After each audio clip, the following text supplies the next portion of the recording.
తన భక్తులు మోసంలో బతకటం దేవునికి ఇష్టం లేదు. బాగా వినండి. తన భక్తులు అంధత్వంలో బతకటం దేవునికి ఇష్టం లేదు. తమ భక్తులు అజ్ఞానంలో బతకటం దేవునికి ఇష్టం లేదు. తన భక్తులు వాస్తవాన్ని గమనించాలి, వాస్తవాన్ని చూడాలి, సత్యము నిరిగి ఉండాలి.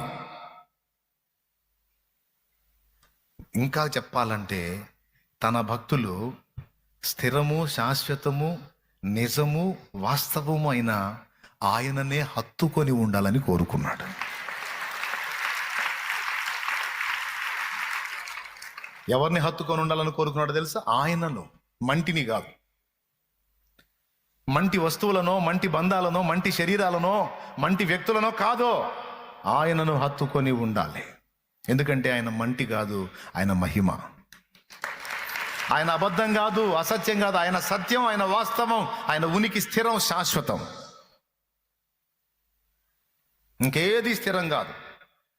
స్థిరమని మనల్ని మనం మోసపుచ్చుకుంటే, అలాంటి మోసంలో మనం భక్తులంగా మనం అలా ఉంటాం, దేవునికి ఇష్టం లేదు. లోకస్తులు అలా ఉంటారు బ్రదర్.